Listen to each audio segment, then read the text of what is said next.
નમસ્કાર મિત્રો, દેશ અને દુનિયાના સુપરફાસ્ટ સમાચારમાં તમારું સ્વાગત છે.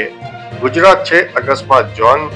ગુજરાતમાં ટ્રાફિક શિસ્તના અભાવે રાજ્ય અકસ્માત ઝોન બની રહ્યું છે, જ્યાં શિક્ષિત લોકો પણ રોંગ સાઈડમાં વાહન ચલાવીને નિયમો તોડે છે. વિશ્વ આરોગ્ય સંસ્થાના રિપોર્ટ મુજબ માર્ગ અકસ્માતો હવે કોરોના જેવું ગંભીર સંકટ બની ગયા છે. યુવાનોમાં બેફામ ડ્રાઇવિંગ અને ઓવરસ્પીડના કારણે નિર્દોષ લોકો જીવ ગુમાવી રહ્યા છે. અકસ્માતો રોકવા માટે હેલ્મેટ અને સ્પીડ લિમિટના નિયમોનું કડક પાલન જરૂરી છે.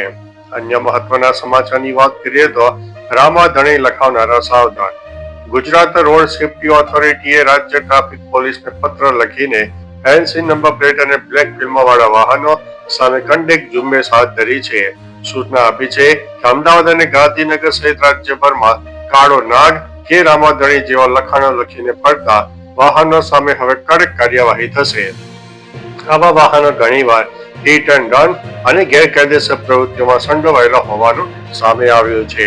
આવા વાહન ચાલકો પોલીસની બાજ નજર રહેવાની છે. અન્ય મહત્વના સમાચારની વાત કરીએ તો રાજકોટમાં બંગડીના કારખાનામાં ભીષણ આગની ઘટના. રાજકોટના સંત કબીર રોડ પર બંગડી કારખાનામાં બપોરે ભીષણ આગ લાગી હતી.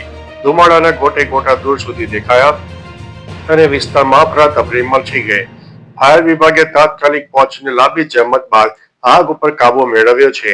સદનસીબે કોઈ જાનહાનિ થઈ નથી, પરંતુ માલ સામાન બળીને ખાક થતા મોટું નુકસાન થયું છે.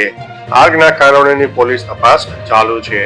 મિત્રો, અન્ય મહત્વના સમાચારની વાત કરીએ તો સુભાષ બ્રિજ પર 25 ડિસેમ્બર સુધીમાં બંધ રહેશે. સુભાષ બ્રિજ 25 ડિસેમ્બર સુધી બંધ રાખવામાં આવશે. આઈઆઈટી મુંબઈ અને આઈઆઈટી રૂરકીની ટીમ ઇન્સ્પેક્શન કરશે. સુભાષ બ્રિજના સુપર સ્ટ્રક્ચરને નુકસાનથી થતી શંકા સામે આવતા 4 ડિસેમ્બરથી તેને સલામતીના કારણોસર જાહેર જનતા માટે બંધ કરી દેવામાં આવ્યો છે. હાલ બ્રિજ 25 ડિસેમ્બર 2025 સુધી બંધ રહેશે. ગુજરાત સરકારના આરએનબી ડિઝાઇન સર્કલ અને એએમસીના એમ પેનલ રજિસ્ટર સ્ટ્રક્ચર કન્સલ્ટન્ટ દ્વારા ઇન્સ્પેક્શન અને ફાઉન્ડેશનનું ટેસ્ટિંગ ચાલુ છે. અન્ય મહત્વના સમાચારની વાત કરીએ તો ખાતરની અછત વચ્ચે ખેડૂતો પરેશાન. કમોસમી વરસાદ અને માવઠાથી પાક નિષ્ફળ થઈ રહ્યો છે, તો બીજી તરફ શિયાળુ પાક માટે યુરિયા ખાતરની ગંભીર અછતથી ખેડૂતો હેરાન છે. અગાઉ ઘઉં વાવેતર માટે હવે ડીએપી ખાતરની પણ અછત વર્તાઈ રહી છે. ખાતર મેળવવા કલાકો લાઈનમાં ઉભા રહેવું પડે છે. સમય અને પૈસાનો વ્યય થાય છે. સમયસર સપ્લાય ન થાય તો મોટા ઉત્પાદનમાં ઘટાડો થવાની ભીતિ છે. અન્ય મહત્વના સમાચારની વાત કરીએ તો ઇથેનોલ મિશ્રણથી વાહનોમાં સમસ્યા નથી, કેન્દ્રનો મોટો દાવો. કેન્દ્ર સરકારે સંસદમાં ઇથેનોલના મિશ્રણ અંગેની ચિંતાઓને ફગાવી દીધી છે.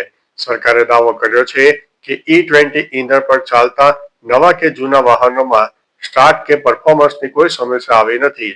સરકારે જણાવ્યું છે કે ઇથેનોલનું મિશ્રણ સતત વધી રહ્યું છે, જે હાલમાં લગભગ 19% સુધી પહોંચી ગયું છે અને આનાથી દેશને હજારો કરોડ રૂપિયાની બચત થઈ છે. હાલમાં ઇથેનોલનું બ્લેન્ડિંગ ફક્ત પેટ્રોલ જ કરવામાં આવે છે. અન્ય મહત્વના સમાચારની વાત કરીએ તો કાયદા લોકોની સુવિધા માટે છે, હેરાન કરવા માટે નહીં. એનડીએ સંસદીય દળની બેઠકમાં પીએમ મોદીએ પહેલીવાર ઇન્ડિગો સંકટના સંદર્ભમાં નિવેદન આપ્યું છે. પીએમ મોદીએ કહ્યું છે કે નિયમો અને કાયદાઓ જરૂરી છે, પરંતુ કોઈ પણ કાયદો લોકો પર બોજ બનવો ન જોઈએ, બલકે તેમના માટે સુવિધા બનવો જોઈએ.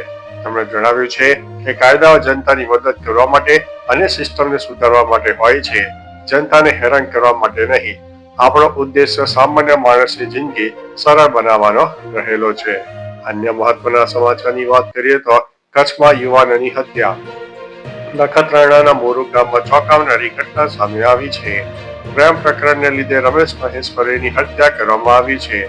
પોલીસ તપાસમાં ખુલાસો થયો છે કે રમેશના ઓળખીતા કિશોર મહેશ્વરી અને એક સગીર પહેલા તેનું અપહરણ કર્યું, પછી તેની હત્યા કરવામાં આવી.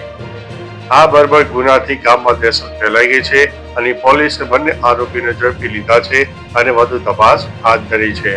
અન્ય મહત્વના સમાચારની વાત કરીએ તો આ છેલ્લી તક છે, ચૂકશો નહીં. સરકારી ઉચ્ચતર માધ્યમિક શાળા શિક્ષણ સહાયક ભરતી 2024 અંતર્ગત શાળા ફાળવણી ન થયેલા તથા પ્રતીક્ષા યાદીમાં સમાવિષ્ટ ઉમેદવારો તારીખ 10 થી 12 ડિસેમ્બર 2025 સુધી ઓનલાઈન શાળા પસંદગી કરી શકશે. પોતાના માધ્યમ, વિષય અને કેટેગરી મુજબની ખાલી જગ્યાઓ પર પસંદગી આપવાની રહેશે. આ છેલ્લી તક છે, તમે ચૂકશો નહીં. અન્ય મહત્વના સમાચારની વાત કરીએ તો રાજ્યમાં એસઆઈઆર ઝુંબેશ પૂરજોશમાં જોવા મળી છે. ગુજરાતમાં ચૂંટણી પંચની સૂચનાથી એસઆઈઆર મતદાર યાદી સુધારણા ઝુંબેશ 27 ઓક્ટોબરથી ચાલુ છે. ગણતરી તબક્કો આવતીકાલે 11 ડિસેમ્બરે પૂર્ણ થશે, પરંતુ બીએલઓ થી સીઈઓ સુધીની ટીમની મહેનતથી 99.97% કામગીરી પૂર્ણ થઈ ચૂકી છે. રાજ્યના 5.08 કરોડ મતદારોની ચકાસણી પૂર્ણતાના આરે છે. ડ્રાફ્ટ યાદી 16 ડિસેમ્બરે જાહેર થશે. અન્ય મહત્વના સમાચારની વાત કરીએ તો છોટા ઉદેપુરમાંથી મેવાણીએ પડકાર ફેંક્યો છે. છોટા ઉદેપુર જિલ્લાના કવાંટમાં કોંગ્રેસની જન આક્રોશ સભામાં મોટી ભીડ ઉમટી પડી છે. ગુજરાત પ્રદેશ પ્રમુખ અમિત ચાવડા, વિપક્ષ નેતા ડોક્ટર તુષાર ચૌધરી, જિગ્નેશ મેવાણી અને સુખરામ રાઠવા હાજર રહ્યા હતા. જિગ્નેશ મેવાણીએ ગૃહમંત્રીને ગુજરાતમાં દારૂના મુદ્દે ખુલ્લો પડકાર ફેંક્યો છે. આગામી જિલ્લા અને તાલુકા પંચાયત ચૂંટણીઓને લઈને કાર્યકર્તાઓને પીઠબળ મજબૂત કરવા સઘન પ્રયાસો કરવા આહવાન કર્યું છે. અન્ય મહત્વના સમાચારની વાત કરીએ તો કાંકરેજના એમએલએ કૃષિ મંત્રીને પત્ર લખ્યો છે. બનાસકાંઠાના કાંકરેજ ધારાસભ્ય અમૃતજી ઠાકોરે કૃષિ મંત્રી જીતુ વાઘાણીને પત્ર લખીને વિસ્તારમાં યુરિયા ખાતરની ગંભીર અછત દૂર કરવા માંગ કરી છે. ઘઉં, રાયડો, તમાકુ, બટાકા, એરંડા અને ડુંગળી જેવા શિયાળુ પાકોની યુરિયા ન મળતા ઉત્પાદનને ભારે અસર થઈ રહી છે. કાંકરેજ અને ઓગળ તાલુકા તેમજ આખા જિલ્લામાં કાળા બજાર અને વધુ ભાવની ફરિયાદો વધી છે. ખેડૂતો તાત્કાલિક પૂરતો જથ્થો મળે તેવી માંગ કરી રહ્યા છે. અન્ય મહત્વના સમાચારની વાત કરીએ તો સામૂહિક દુષ્કર્મના કેસમાં કોર્ટનો ઐતિહાસિક ચુકાદો. કલોલ કોર્ટે 2018ના ગાંધીનગરના કરસનપુરા ટીટોળાના સામૂહિક દુષ્કર્મ કેસમાં ઐતિહાસિક ચુકાદો આપ્યો છે. 3 આરોપીઓ વિપુલ અમૃતજી ઠાકોર, અરવિંદ મેલાજી ઠાકોર અને બળદેવજી ઉર્ફે પપ્પુ ઠાકરને જીવનભરની સખત કેદની સજા ફટકારી છે. કોર્ટે પીડિતાને પીડિત વળતર યોજના હેઠળ ચૂકવવા 5 લાખનું વળતર ચૂકવવાનો આદેશ કર્યો છે. સાથે જ પોલીસ મથકમાં ફરિયાદ દાખલ કરવામાં આવી છે. તો ચાલો મિત્રો, આ રીતે દેશ અને દુનિયાના સુપરફાસ્ટ સમાચાર લઈને મળતા રહીશું. ત્યાં સુધી અમને રજા આપશો. નમસ્તે.